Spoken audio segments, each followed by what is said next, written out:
Hello everyone, welcome to my YouTube channel homeo healing with doctor VKS. तो स्वागत है आप लोगों का हमारे नए लेक्चर में, जो कि बहुत ही खास बीमारी के बारे में है और एक खतरनाक बीमारी के बारे में है, जिसका कि नाम है ट्यूबरकुलोसिस। ये नाम सुन के ही हम लोगों को डर लगता है, जो कि एक बहुत घातक इन्फेक्शियस डिजीज है। तो चलिए इसके बारे में हम लोग डिटेल एक एक चीज़ के बारे में इसके हम लोग छानबीन करते हैं और जानते हैं ट्यूबरकुलोसिस क्या होता है, कैसे कॉज होता है। तो सबसे पहले जो देखते हैं वो है, इस लेक्चर में हम लोग क्या क्या टॉपिक कवर करेंगे। तो सबसे पहला जो टॉपिक हम लोग कवर करेंगे वो है definition of tuberculosis. Definition of tuberculosis. फिर second, cause of tuberculosis. Cause of tuberculosis. फिर थर्ड है sign and symptoms of tuberculosis. क्या क्या लक्षण देखने को मिलेगा ट्यूबरकुलोसिस में, टीबी में, वो हम लोग देखेंगे। फिर ट्रांसमिशन, ट्यूबरकुलोसिस का ट्रांसमिशन भी हम लोग देखेंगे। फिर स्टेजेज ऑफ इन्फेक्शन, मतलब स्टेजेज ऑफ ट्यूबरकुलोसिस इन्फेक्शन, कैसे कैसे इन्फेक्शन होता है वो देखेंगे।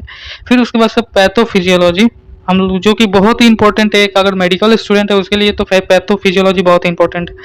फिर उसके बाद से difference between primary and secondary tuberculosis.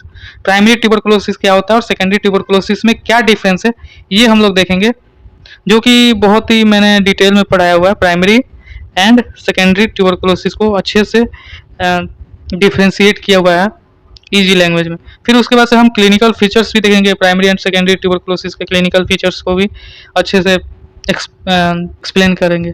ठीक है, तो चलिए स्टार्ट करते हैं विथ डेफिनेशन ऑफ ट्यूबरकुलोसिस। तो व्हाट इज ट्यूबरकुलोसिस? सबसे पहले हम जान लेते हैं ट्यूबरकुलोसिस होता क्या है। ट्यूबरकुलोसिस को हम टीबी भी बोलते हैं। तो ट्यूबरकुलोसिस होता क्या है? तो tuberculosis is a contagious bacterial infection that mainly involves the lungs। Tuberculosis जो है एक कॉन्टेजियस बैक्टीरियल इन्फेक्शन है। कॉन्टेजियस मतलब कि इन्फेक्शियस, मतलब कि फैलने वाला, स्प्रेड करने वाला इन्फेक्शन है, जो मेनली लंग्स को इन्फेक्टेड करता है, लंग्स को इन्वॉल्व करता है, मतलब इन्फेक्टेड करता है।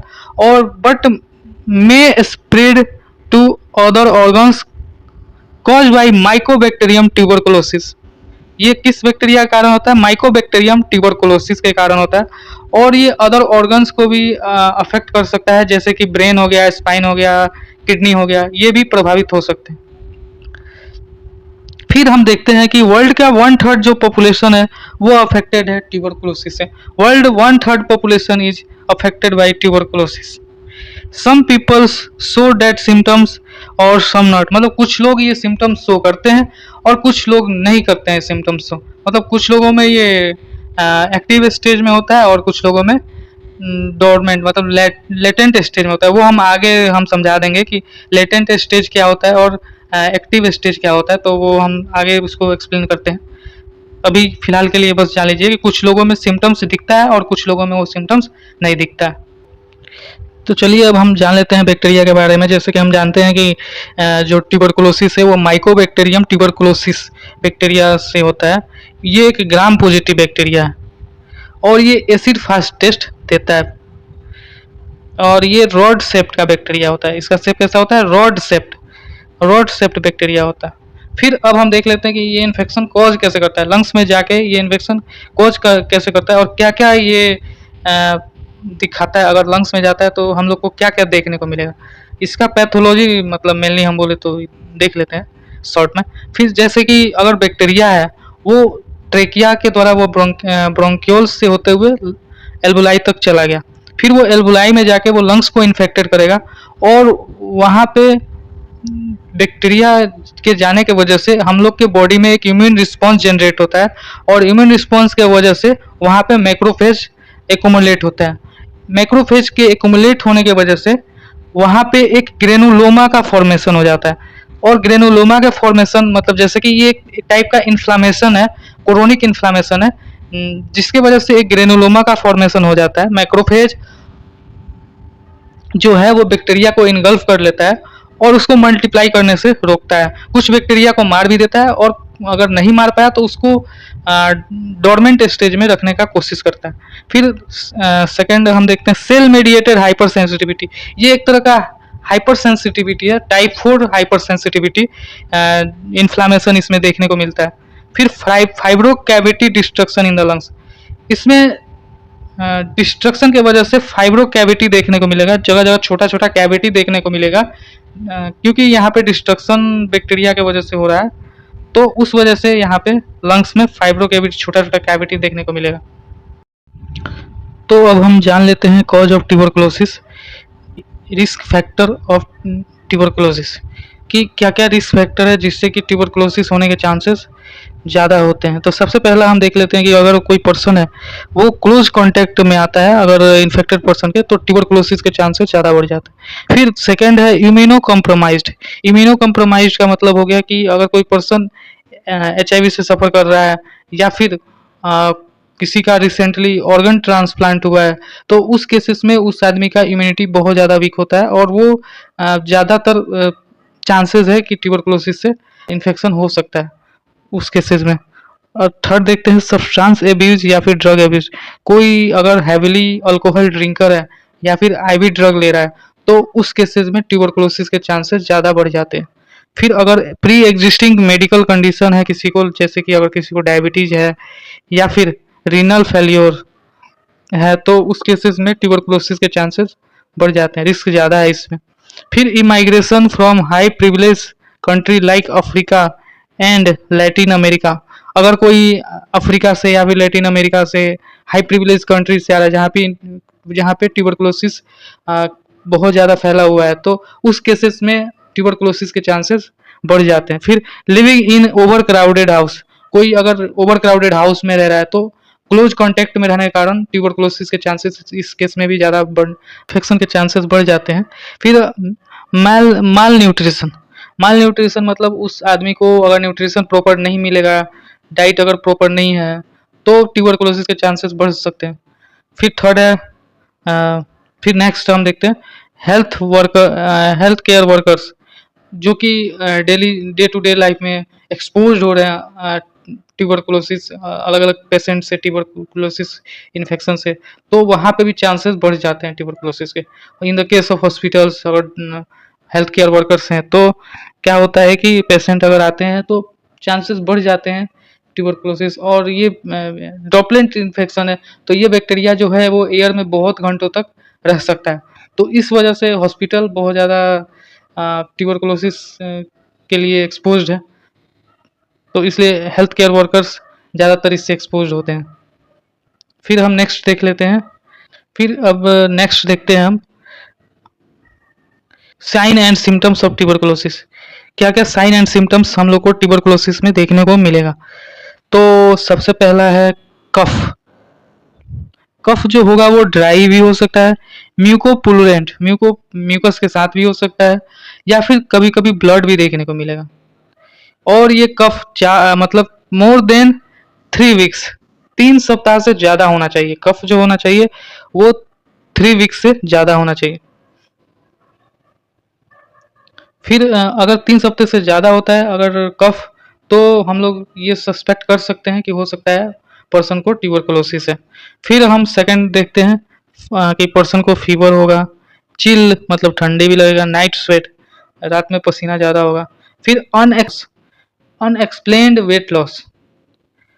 अनएक्सप्लेन्ड वेट लॉस मतलब बिना किसी कारण से उसका वेट लॉस हुए जा रहा है। फिर लॉस ऑफ एपेटाइट, भूख नहीं लगता है। फिर फटीग, ब्रीथिंग डिफिकल्टी, सांस लेने में दिक्कत होगा। फिर pain in the chest, chest में पेन होगा। Fluid around the lungs, lungs के अराउंड फ्लूइड एकोमुलेट हो जाएगा, जो कि हम लोग को अगर पेशेंट आता है तो उसके एक्सरे में वो हम लोग क्लियरली देख सकते हैं कि उसके चेस्ट के अराउंड में फ्लूइड एकोमुलेट हुआ है। फिर enlarge tender lymph node, enlarge और टेंडर लिम्फ नोड मिलेगा देखने को पेशेंट में। तो ये सब चीज़ देखने को मिलेगा, जैसे कि मैंने यहाँ पे अलग से भी दिखाया हुआ है, जैसे कि चेस्ट पेन, फीवर, परसिस्टेंट कफ होगा इसमें, हेमोप्टेसिस मतलब कि ब्लड के साथ इसमें मतलब कफ होगा। फिर फटिक मतलब थकावट रहेगा। लॉस एपेटाइट, खाना नहीं खाएगा पर्सन, भूख नहीं लगेगा। फिर नाइट स्वेट देखने को मिलेगा। फिर weight loss, unexplained weight loss. तो ये सारे चीज़ मैंने इस अभी तक एक्सप्लेन कर दिया। फिर आगे हम देख लेते हैं ट्रांसमिशन में। हम देखते हैं कि जो ट्यूबरकुलोसिस बैक्टीरिया है ये एक ड्रॉपलेट इन्फेक्शन है। ट्यूबरकुलोसिस जो बैक्टीरिया है वो ड्रॉपलेट इन्फेक्शन है जो कि सलाइवा और म्यूकस के द्वारा फैलता है। ठीक है, तो फिर हम देखते हैं ड्रॉपलेट्स में कंटेन्स 400 बेसिलाई, मतलब एक ड्रॉपलेट जो है वो 400 bacilli up to 400 bacilli contain कर सकता है, मतलब बहुत सारा बेसिलाई कंटेन करता है। एक ड्रॉपलेट जो है वो बहुत सारा बेसिलाई को कैरी करता है। फिर हम देखते हैं कि can be suspended in air for many hours, वो बहुत घंटों तक एयर में सस्पेंडेड रह सकता है। फिर हम देखते हैं कि inhalation and trapping in the distal airway, अगर वो पर्सन इनहेल कर लिया तो वो जाके ट्रैप्ड हो जाएगा डिस्टल एयरवेज, मतलब डिस्टल एयरवेज मतलब ब्रोंक्यूल्स और एल्ब्यूलाई में जाके वो ट्रैप हो जाएगा बैक्टीरिया जो है। फिर infection spread to other organ, फिर वो इन्फेक्शन जो है लंग्स को तो इफेक्ट करेगा ही करेगा, फिर वो अदर ऑर्गन पे भी स्प्रेड कर सकता है। जैसे उसको हम लोग क्या बोलते हैं, extra pulmonary tuberculosis. Extra pulmonary tuberculosis उसको बोलते हैं कि मतलब लंग्स के अलावा किसी ऑर्गन को अगर अफेक्ट करता है तो उसको हम लोग बोलते हैं एक्स्ट्रा पल्मोनरी ट्यूबरकुलोसिस। और अगर वो ब्लड में स्प्रेड हो जा रहा है तो उसको हम लोग मिलियरी ट्यूबरकुलोसिस बोलते हैं। अब हम लोग देख लेते हैं स्टेजेस ऑफ इन्फेक्शन, मतलब क्या क्या स्टेज है ट्यूबरकुलोसिस के। तो सबसे पहला जो स्टेज है वो है प्राइमरी स्टेज। तो प्राइमरी स्टेज में क्या होगा कि पर्सन जो है वो सिम्टम्स शो करेगा 1 से 2 वीक तक, 1 to 2 week after entry of micro entry किया उससे 1-2 सप्ताह तक अगर उसका इम्यूनिटी वीक है तो वो सिम्टम्स शो करेगा, जैसे कि उसको फीवर होगा, चिल, नाइट स्वेट, ये सब देखने को मिलेगा प्राइमरी स्टेज में। फिर हम देखते हैं सेकेंड स्टेज। सेकेंड स्टेज में जो बैक्टीरिया है वो इनगल्फ बाई मैक्रोफेज। मैक्रोफेज क्या करेगा, वो बैक्टीरिया को इनगल्फ कर जाएगा, और इनगल्फ करके क्योंकि वो बैक्टीरिया मल्टीप्लाई नहीं कर पा रहा है तो उस केस में वो डोरमेंट फेज में है। तो इस केस में कोई भी सिम्टम्स पर्सन शो नहीं करेगा, पेशेंट जो है पेशेंट में कोई भी सिम्टम्स शो नहीं होगा और ना ही वो कम्युनिकेबल होगा, ना ही वो स्प्रेड करेगा कहीं, नो स्प्रेड। फिर थर्ड टाइप है इसका स्टेज है वो है एक्टिव स्टेज। एक्टिव स्टेज में हम लोग क्या देखने को मिलता है कि whenever person immune system weaken, bacteria will multiply and person make person sick. जब भी अगर पर्सन का इम्यूनिटी वीक हो जाता है फिर बाद में, तो फिर बैक्टीरिया मल्टीप्लाई करेगा और वो पर्सन को बीमार कर देगा, सिक कर देगा। तो फिर इसमें हम लोग को सिम्टम्स भी देखने को मिले क्योंकि वो एक्टिव हो गया, बैक्टीरिया मल्टीप्लाई भी कर रहा है और ये कम्युनिकेबल स्प्रेड भी कर सकता है, कम्युनिकेबल भी है। फिर अब हम इसका पैथोफिजियोलॉजी देख लेते हैं कि ये इसका पैथोफिजियोलॉजी कैसे ये बैक्टीरिया जो है वो हम लोग के शरीर में क्या क्या कॉज करता है। तो सबसे पहले देखते हैं अगर किसी इटियोलॉजिकल फैक्टर की वजह से अगर बैक्टीरिया हमारे शरीर में आ गया तो बैक्टीरिया एल्वुलाई में जाएगा, फिर डिपॉजिट एंड मल्टीप्लाई करेगा, मतलब डिपॉजिट वहाँ पे जाके डिपॉजिट हो जाएगा और वहाँ पे मल्टीप्लाई करना स्टार्ट होगा। फिर उसके वजह से जो हमारे शरीर में इम्यून रिस्पॉन्स जनरेट होगा, क्योंकि वहाँ पे बैक्टीरिया गया हुआ है तो हमारा शरीर इम्यून रिस्पॉन्स जनरेट करेगा, जिसके कारण मैक्रोफेज वहाँ पे एक्युमुलेट मतलब आना स्टार्ट कर देंगे और डिस्ट्रॉय करेंगे बैक्टीरिया को और कुछ नॉर्मल सेल को भी डिस्ट्रॉय करना शुरू कर देंगे, जिसके कारण डेड बेसिलाई मतलब बैक्टीरिया लाइव मास से सराउंडेड बाई मैक्रोफेजेज, जिसको कि कॉन्स ट्यूबरकल, जैसे कि कॉन्स ट्यूबरकल वहाँ पे फॉर्मेशन हो जाएगा। इन्फेक्शन लंग्स में जो होगा उसके वजह से वहाँ पे कॉन्स ट्यूबरकल का फॉर्मेशन हो जाएगा, कॉन्स ट्यूबरकल उसको बोलते हैं।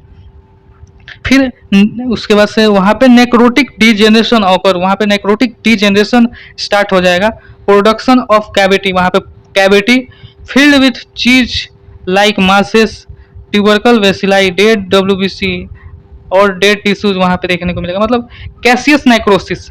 ट्यूबरकुलोसिस जो है एक तरह का कैसियस नेक्रोसिस है जो कि चीज लाइक नेक्रोसिस देखने को मिलता है, वहाँ पे चीज लाइक मासेस वहाँ पे देखने को मिलेगा। वहाँ पे ट्यूबरकल वेसिलाई, डेड डब्ल्यूबीसी और डेड टिश्यूज सबका ये एक्युमुलेशन होना स्टार्ट हो जाएगा और एक कैविटी का फॉर्मेशन हो जाएगा और ये सारा मिलके ट्यूबरकुलोसिस कॉज करता है, उसी को हम लोग ट्यूबरकुलोसिस बोलते हैं। अब हम लोग देख लेते हैं कि क्लिनिकल फीचर्स में क्या क्या आता है। प्राइमरी ट्यूबरकुलोसिस, सेकेंडरी ट्यूबरकुलोसिस का क्लिनिकल फीचर जान लेते हैं। जो प्राइमरी ट्यूबरकुलोसिस जो होता है उसका लोकेशन सब प्लूरल स्पेस। सब प्लूरल स्पेस का मतलब हुआ with in the lungs, lungs के अंदर अगर कोई इन्फेक्शन होता है तो वो सब प्लूरल स्पेस उसको बोलते हैं। फिर ये इन्फेक्शन जो होता है वो lower part of upper lobe या फिर अपर पार्ट ऑफ लोअर लोब, ये लोकेशन बहुत ही इंपॉर्टेंट है क्योंकि ये थोड़ा सा टंग ट्विस्टर है। Lower part of upper lobe and upper part of lower lobe में देखने को मिलेगा इन्फेक्शन, ठीक है, प्राइमरी ट्यूबरकुलोसिस में। ये ध्यान रखना चाहिए, प्राइमरी ट्यूबरकुलोसिस में लोकेशन क्या है, सब प्लूरल स्पेस और lower part of upper lobe और upper part of lower lobe. फिर सेकेंडरी ट्यूबरकुलोसिस में कहाँ इन्फेक्शन देखने को मिलता है, वो एपेक्स कैविटी, मतलब एपेक्स पे देखने को मिलेगा, लंग्स के एपेक्स पे देखने को मिलेगा इन्फेक्शन। और इसमें कहाँ देखने को मिलेगा, प्राइमरी में, प्राइमरी में देखने को मिलेगा lower part of upper lobe and upper part of lower lobe, ठीक है। अब हम लोग प्राइमरी ट्यूबरकुलोसिस और सेकेंडरी ट्यूबरकुलोसिस के डिफरेंस जान लेते हैं, दोनों के बीच में क्या डिफरेंस है। तो जो प्राइमरी ट्यूबरकुलोसिस है वो मोस्टली चिल्ड्रन में होता है। प्राइमरी ट्यूबरकुलोसिस कहाँ देखने को मिलेगा, मोस्टली चिल्ड्रन में। ऑर्गन अफेक्टेड इसमें देखने को मिलता है mainly lungs, almost exclusive in lungs, ज़्यादातर लंग्स को अफेक्ट करता है। फिर जो हम लोग इसमें लेसन मतलब इन्फेक्शन देखने को मिलेगा, सबसे पहले हम जान लेते हैं गोन्स कॉम्प्लेक्स होता क्या है।